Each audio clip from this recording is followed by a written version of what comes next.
Ever since the magical 2019 season, things just haven't been right at LSU. And I think that Brian Kelly coming in changes that. I believe that this is a team with too much talent to continue to struggle. A team that has been recruiting really well and already with Brian Kelly, but a team that has NFL talent on their roster. It just can't be like this forever. And with the team that they have returning, the talent that they have on both sides of the football, there's some questions about certain positions. But I think this is a team that can challenge teams in 2022, take a step forward. Now, I don't believe this could be a team that's going to challenge in Alabama for a division title or a conference championship or Georgia, those teams.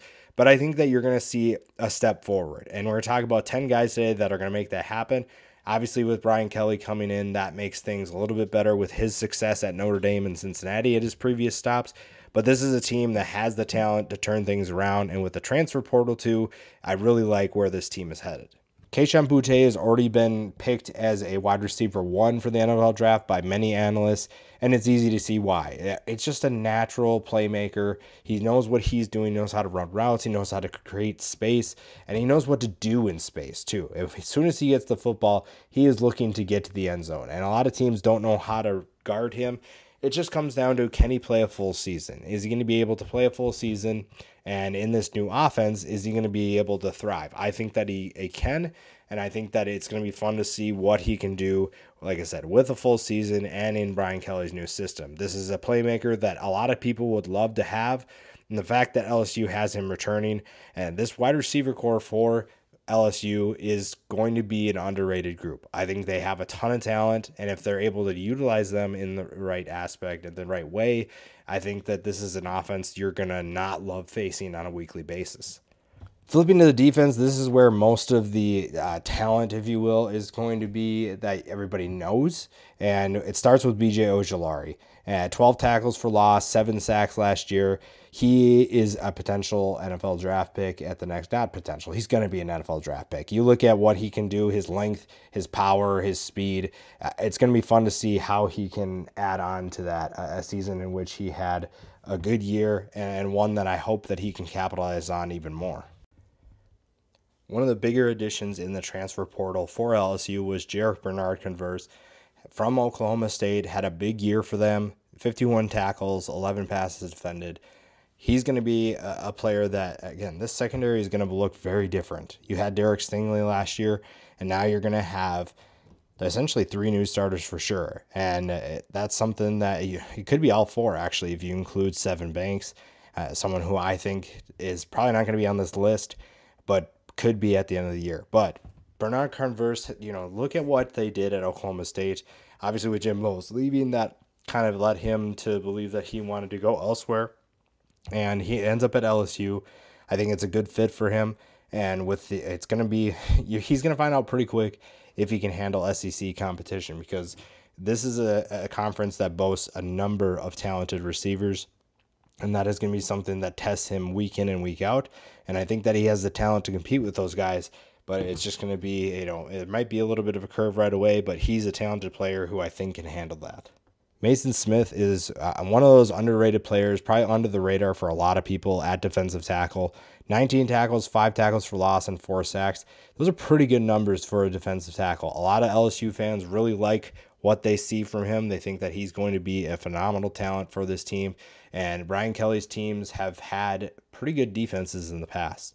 You have pretty talented players on defense, and Mason Smith is going to be one of those players that opens things up for the guys around him, but also can be disruptive in his own regard.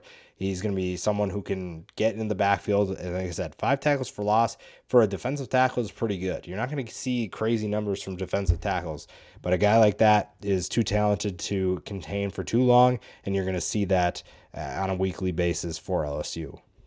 If Ali Gay can stay healthy for an entire season, I am thrilled about the results that LSU can get from him. In 4 games, he had 19 tackles, 2.5 tackles for loss, and 2.5 sacks. Now put that to a full season, and those would be numbers that could put him in the top 2, top 3.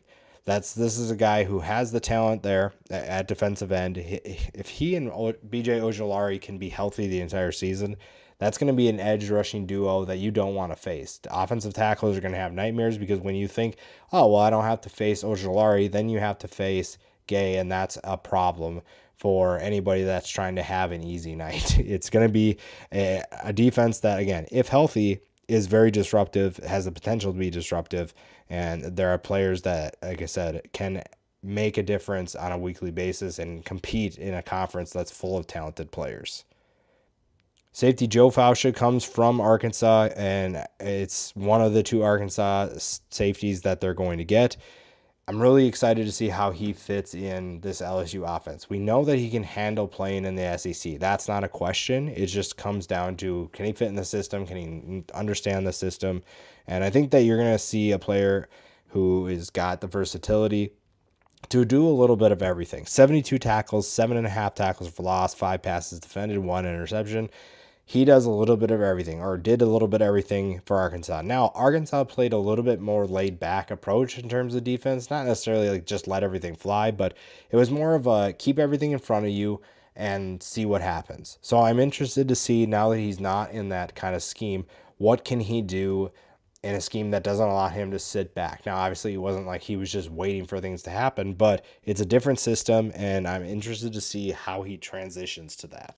His teammate Greg Brooks Jr. is in the same boat though, so it's another guy who did a little bit of everything for the Arkansas defense, and now comes into a system that is, again, a little bit different. They're going to ask them to do a little bit different things, and it's just going to be a different mentality. Not to say that they weren't trying to be aggressive at Arkansas, but you're looking at a group that just rallied to the football, and LSU is going to probably be a little bit more aggressive than that.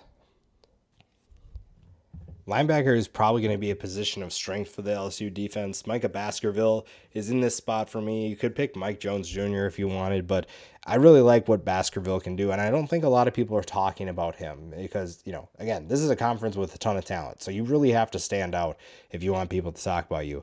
Micah Baskerville had 83 tackles, 9 tackles for loss, and 2 sacks last year, which is pretty good for a Tigers defense that, like I said, has talent just like the rest of their conference. But again, you have to do exceptional things to stand out. Sometimes that's okay if you're not doing that, though, because if you're playing consistently like he's capable of doing, and then I think that your defense will be just fine. You don't need an exceptional play all the time, but you're definitely going to have to take a step forward if you're going to compete in a conference full of talent.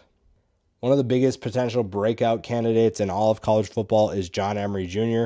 Did not play in 2020 for academic reasons, and if he can stay on the field, I think a lot of people are excited about his potential. And I think when you look at the system that he joins with Brian Kelly, you look at the running backs that Brian Kelly's produced. I mean, Kyron Williams is the most recent one. That's really exciting if you're an LSU fan, because John Emery Jr. is a former 5-star player that can really be a monster. They've had guys like Leonard Fournette. They've had other guys come through. You even look at Davis Price last year. You're looking at a team that didn't have a stud necessarily, but he emerged and showed that he could be a thrilling talent for them.